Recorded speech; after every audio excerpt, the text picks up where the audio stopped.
Hello everyone, welcome back to the channel. This is part 2 of our chapter Measurement of National Income और आज हम करेंगे value added method से numerical solve. और कल मैंने आपको जो वीडियो का फर्स्ट वाला पार्ट था उसमें मैंने वैल्यू एडेड मेथड का फॉर्मूला बताया था आपको। और आज हम क्वेश्चंस को सॉल्व करेंगे कि कैसे कैसे क्वेश्चंस एग्जाम में इससे पूछे जा सकते हैं। तो देखते हैं क्या क्वेश्चन है। क्वेश्चन हमें गिवन है वैल्यू एडिड मेथड से हमें इस क्वेश्चन में वैल्यू एडिशन निकालना है। मीन्स हमें जीवीए एट एमपी की कैलकुलेशन करनी है, gross value added eight market price. तो क्वेश्चन क्या गिवन है, सेल्स है ₹600 लैक्स में है, purchase of raw material 200, import of raw material 100, import of machines 200, closing stock 40, opening stock 10। जितने भी कॉन्टेंट्स हैं उनको पहले से ही हम पढ़ लेंगे, देख लेंगे, उसके बाद हम क्वेश्चन को सॉल्व करेंगे। क्योंकि अब हमें इस क्वेश्चन में वैल्यू एडिशन कैलकुलेट करना है, तो उसके लिए फर्स्टली हम क्या करेंगे, calculation of GVA eight MP by using value added method. तो उसके लिए जीवीए एट एमपी एग्रीगेट, कौन सा एग्रीगेट मिलेगा हमें, जीवीए एट एमपी मिलेगा। वैल्यू एडिशन वैसे भी निकालना है तो जीवीए एट एमपी इससे एग्रीगेट मिलता है। तो जीवीए एट एमपी कैसे मिलता है, क्या फॉर्मूला बताया था कल मैंने आपको, value of output minus intermediate consumption. Value of output में से क्या माइनस कर देते हैं हम, इंटरमीडिएट कंजप्शन। तो वैल्यू ऑफ आउटपुट क्या था, value of goods and services. ठीक है, तो वैल्यू ऑफ आउटपुट कैसे बनता है वो हमें पूरा इसमें ओपन करके शो करना पड़ेगा। Sales plus change in stock. ठीक है, अब क्वेश्चन में देखते हैं सेल्स की वैल्यू कितनी है।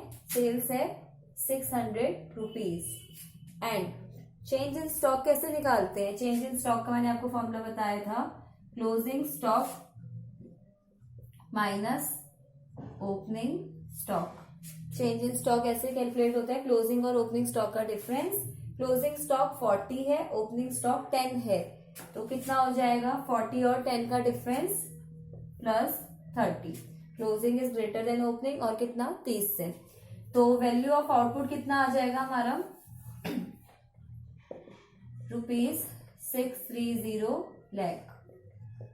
ठीक है, ये आ गया। इंटरमीडिएट कंजप्शन जो टर्म होता है वो किसके लिए यूज करते हैं हम, इंटरमीडिएट कंजप्शन यूज करते हैं जो नॉन फैक्टर्स ऑफ इनपुट है, जैसे purchases of raw material, electricity पे जो खर्चा है उसके लिए यूज हो रहा है। तो यहाँ पे जो परचेजेस ऑफ रॉ मटेरियल है वो कितना है, 200। रॉ मटेरियल के परचेजेस ₹200 है। और अब हमें यहाँ पे परचेजेस कई टाइप से दिख रही है, purchase of raw material, import of raw material, import of machines.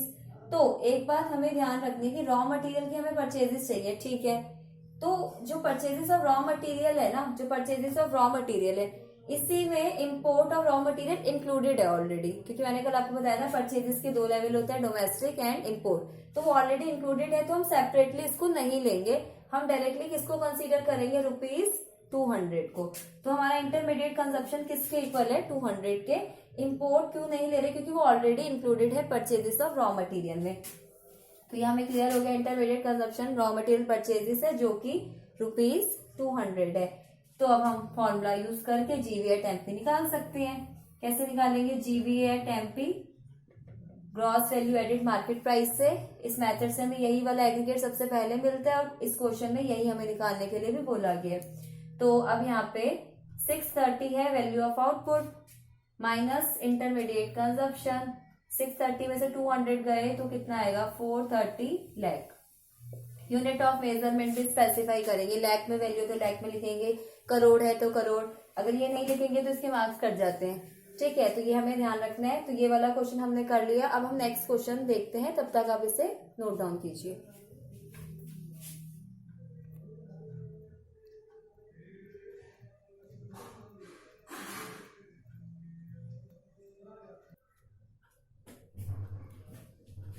इस क्वेश्चन में अब हमें कैलकुलेट करना है NVA at FC net value added at factor cost.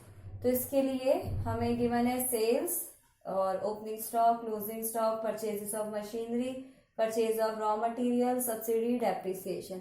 NVA at FC calculate करने के लिए सबसे फर्स्टली जो इसमें एग्रीगेट रहेगा वैल्यू एडिट मेथड से, वो कौन सा है? एग्रीगेट जीवी एट एमपी।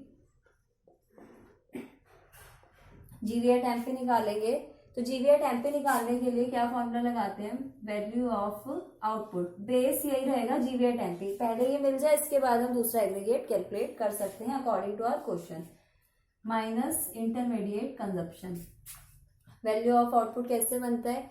सेल्स और चेंज इन स्टॉक का टोटल। सेल्स है 350 रुपीज, ठीक है, plus change in stock closing and opening का difference 20 minus 30। Closing is 20 and opening stock 30,000 rupees का है, ठीक है।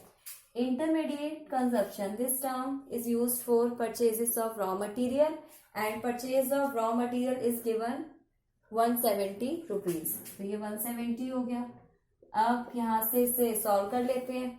350 और ये प्लस और ये 20 माइनस 30 कितना? -10 माइनस 170।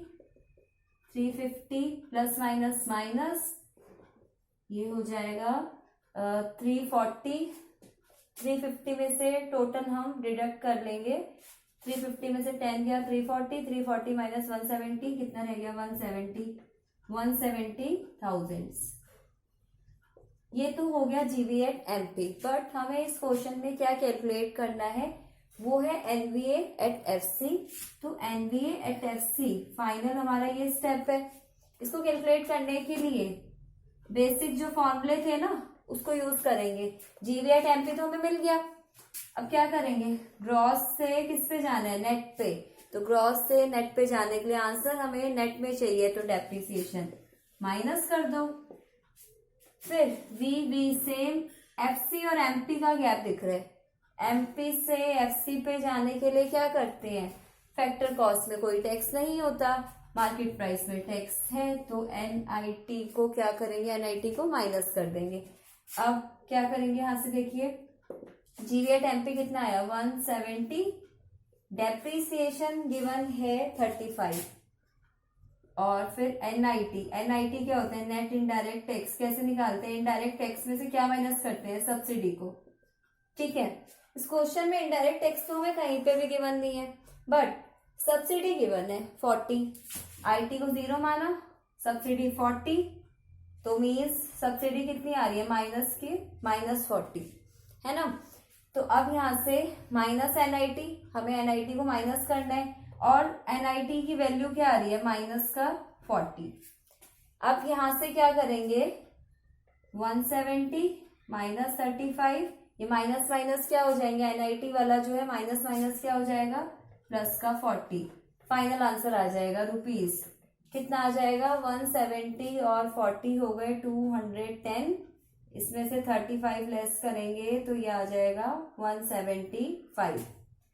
175,000 में आएगा आंसर, 175,000। जो इस क्वेश्चन का फाइनली आंसर है ना वो क्या है हमारा? 175,000।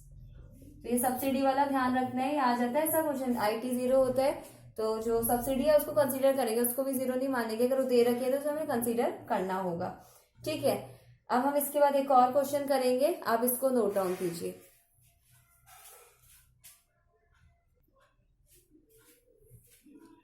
नेक्स्ट क्वेश्चन में जीवीए एट एफसी कैलकुलेट करना है। तो sales tax, sales purchases of raw material, excise duty, change in stock, import of raw material, depreciation, ये सब हमें कंटेंट्स, ये सब वैल्यूज हमें गिवन है। तो अब हम इसमें क्या करेंगे? अब सबसे फर्स्टली जीवी एट एफसी निकालना है ना, लेकिन जो वैल्यू एडिट मेथड है उससे हमें एग्रीगेट कौन सा मिलता है? जीवी एट एमपी। पहले नंबर पे तो वही कैलकुलेट होगा। तो उसके बाद फिर हम जो बोला जाएगा अपने जो बेसिक फॉर्मूले हैं उसे अप्लाई करके कैलकुलेट कर सकते हैं।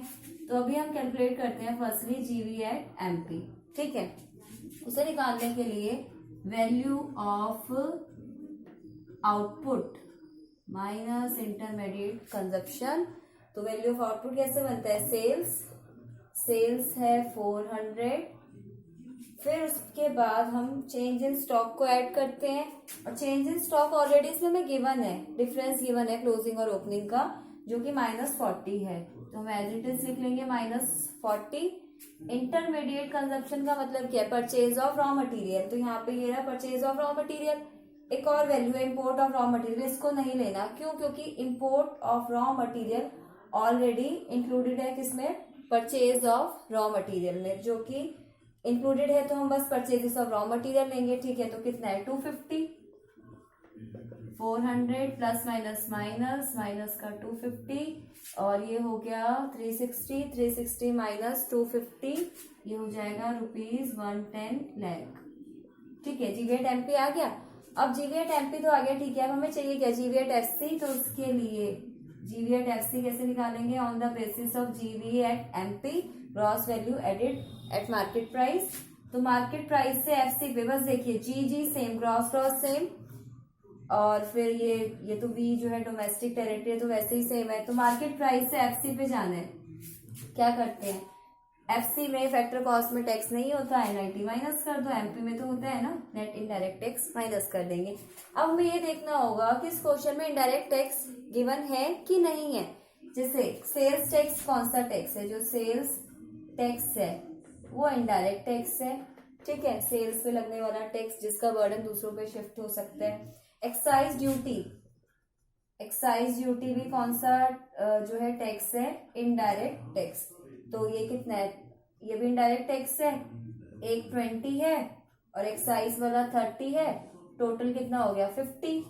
टोटल कितना बन गया इन दोनों का 50। फिर सब्सिडी तो नहीं है इसमें, सब्सिडी नहीं है, तो यही हमारा एनआईटी हो गया। एनआईटी हम कैसे निकालते हैं, आईटी माइनस सब्सिडी, 50 माइनस 0 50 आ जाएगा, ये तो है ना। तो सेल्स टैक्स हो गया, एक्साइज ड्यूटी हो गया, परचेज टैक्स हो गया। इस तरीके से अगर हमें नेम गिवन है, ड्यूटी लिखा हुआ है, वो इनडायरेक्ट टैक्सेस है।